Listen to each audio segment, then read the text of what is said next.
Stephen A., should Carmelo be upset that he's ranked the 15th best player in the NBA? He's absolutely correct to be upset. We all know that I had to be a little bit critical of Carmelo Anthony this summer. Had to apologize because, you know, I should have reached out to him while he was in Bristol, but that's another story for, in Brazil, rather. But that's another story for another day. I've known this man for 13 years. I will admit that, you know, I got an affection for him. I got love for Melo. But when it comes to my basketball critique, I'm going to call it like I see it, Max Kellerman. I think it's blasphemous that anybody would say there are 15 players in the NBA better than Carmelo Anthony. It's absolute blasphemy.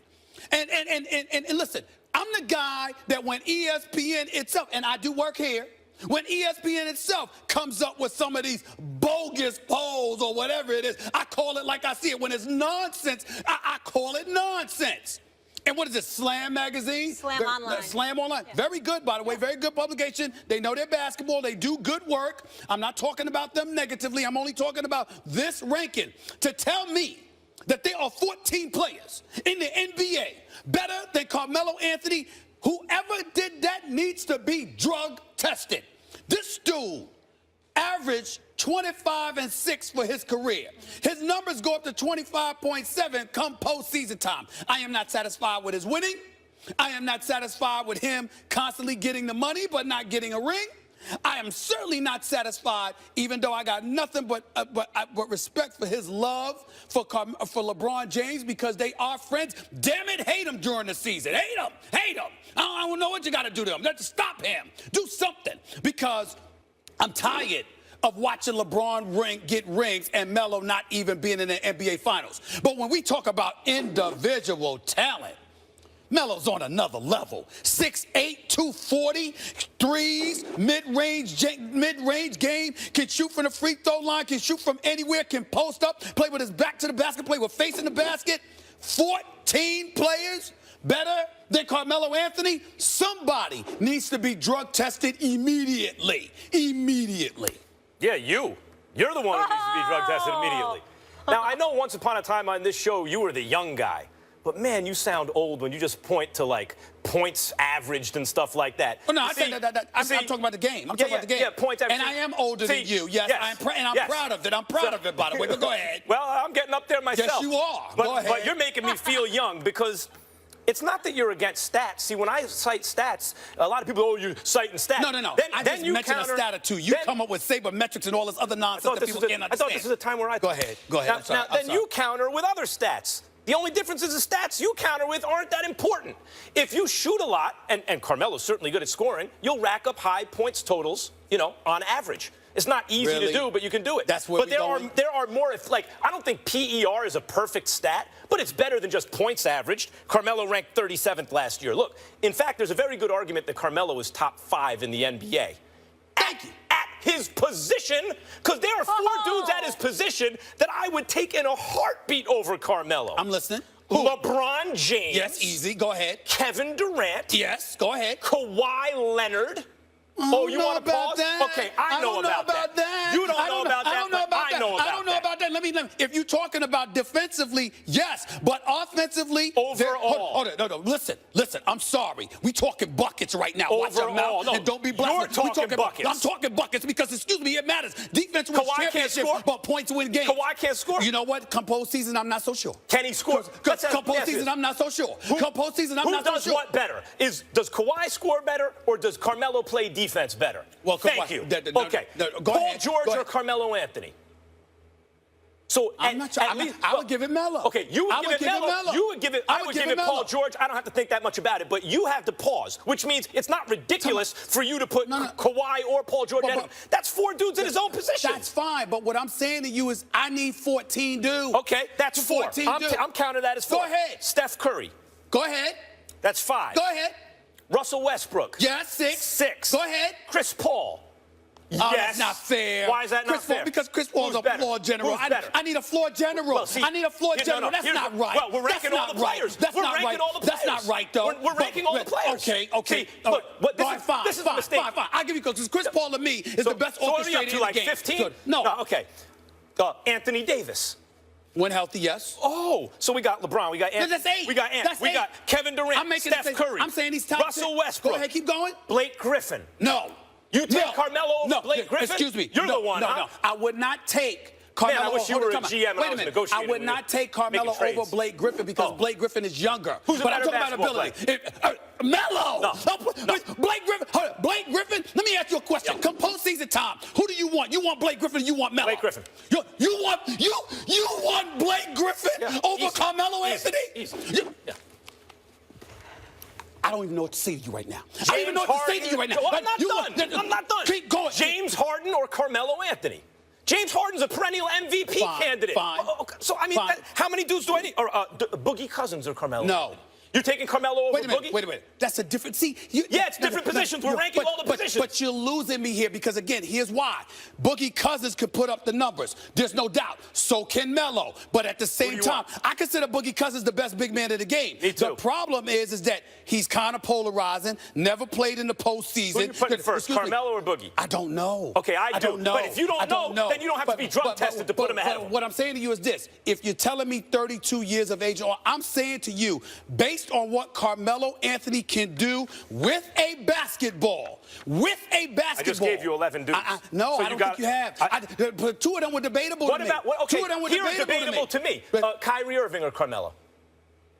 See, that's debatable. Okay. Damian Lillard or Carmelo? Melo. I think that's debatable. But the point is, by your own admission, you would have him somewhere between 10 and 15. Yeah, by my own admission. Well, so why is it drug tested? By my own admission, I consider Carmelo Anthony one of the top 10 offensive players of this generation. Okay. That's what I'm saying. What's that got to do with ranking the players right now? Because when you say you're ranking the players right now, you're discarding that. No. That's why he's on the list in top 15. Listen. They're discarding that. What kind of season did Anthony Davis come over? What kind of season does Blake Griffin come off of? Come on now. I mean, there's questions about this. Paul George is great. I know that. But Melo? The other mistake is, if you're talking about one-on-one who has the most offensive skills, Carmelo's obviously in the top 10. It's not played one-on-one. It's played 5-on-5, and you got to play both ways. You also got to take into account teammates. If I'm playing with a bunch of scrubs, it's more work on my shoulders. And be the deciding factor, a true NBA fan, Lil Wayne, who is here right now joining us. Come on out. Lil Wayne in the house. Stay tuned. Can you help me out?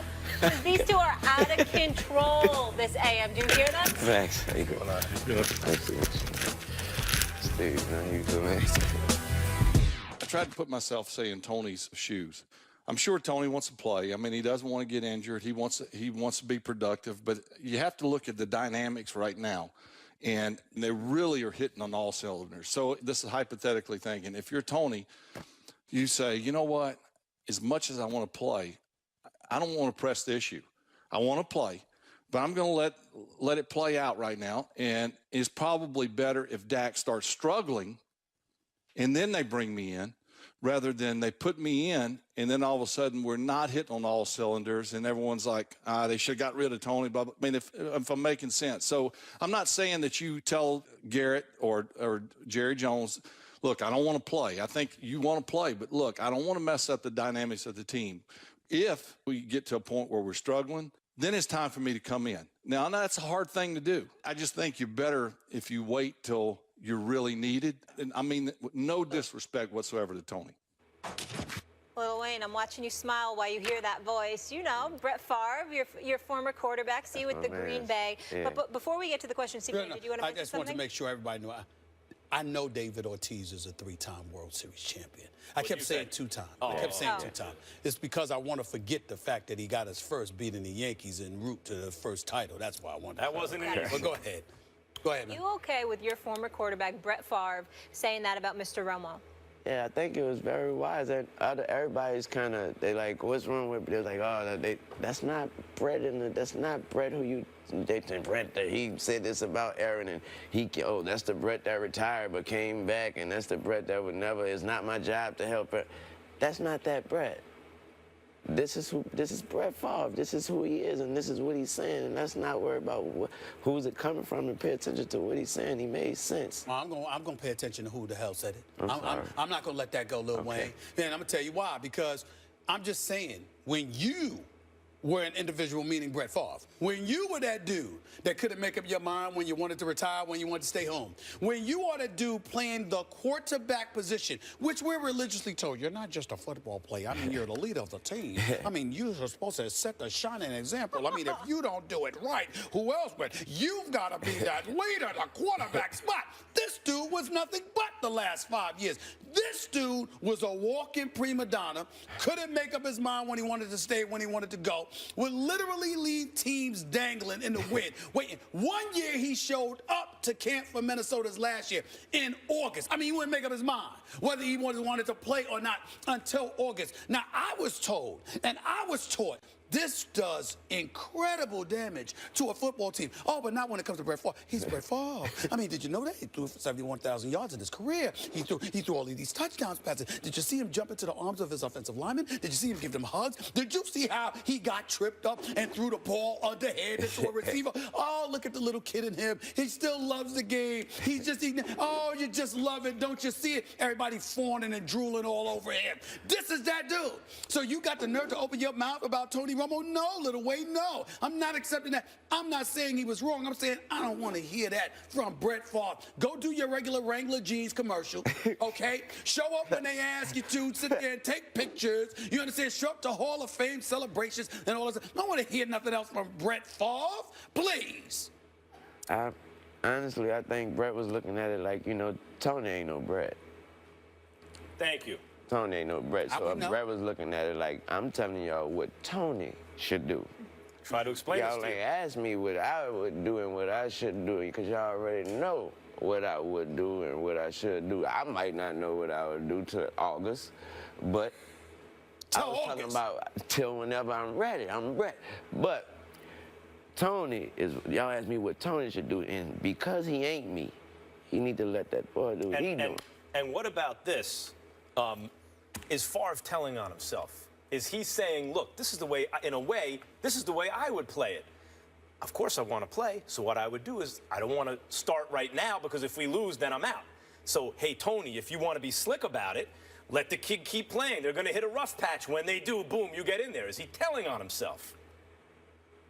I don't think he's telling on himself. I think he's just answering the question, man. No, you're answering the questions. All right, go ahead.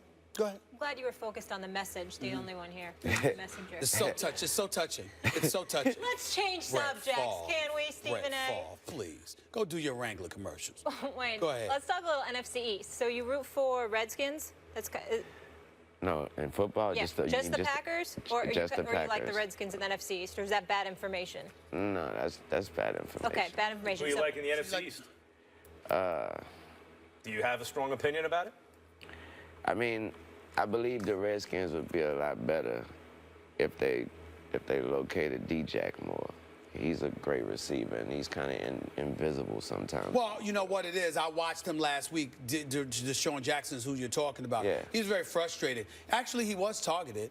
Kirk Cousins just overthrew him about 3 times. Exactly. You know, so this is what you have in the nation's capital, okay? When I look at the NFC East, you know, these folks, they don't get it. They don't get it, Lil Wayne. They don't understand how I'm plotting. Because you do know this about me with the Cowboy fans. I think they're disgusting. I think they're the worst fan base in American history. I can't stand the Cowboy fans. I can't stand them, okay? They make me sick. But I will tell you this. Shout out, Ant. Everybody thinks that I want the Cowboys to lose. You know, they don't understand.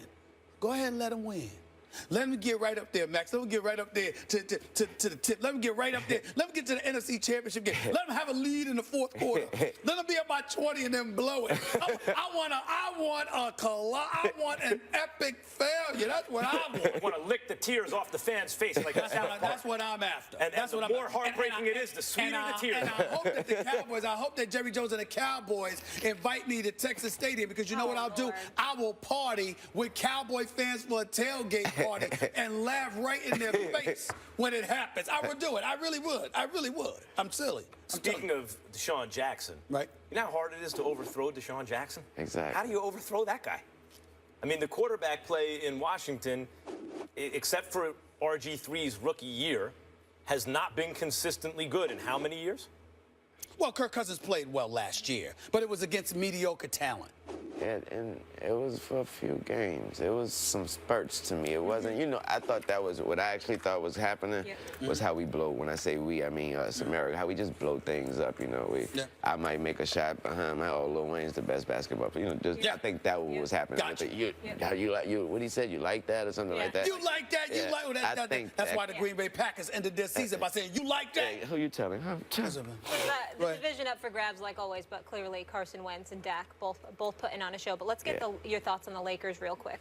First time without Kobe for 20 seasons. What are your expectations? I don't have any. Smart. I don't have any expectations. I'm just gonna watch and enjoy and see what we have, see what we're doing, and I think they should go out there the same way, just have fun and play ball, and then just try to figure something out for the time being. I don't have any expectations. I mean, let me make news today. Okay.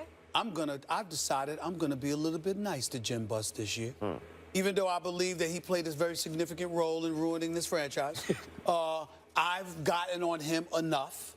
And now that they've hired Luke Walton, who I like, who I'm confident will do a good job eventually, I'm going to sit up here and try to give the Los Angeles Lakers a little pass here. I'm hoping. I was just in L.A., you know, a couple of days ago. I did the Jimmy Kimmel show. While I was in L.A., that little buzz, that fever that you felt when Kobe was there, totally gone. It's not there now.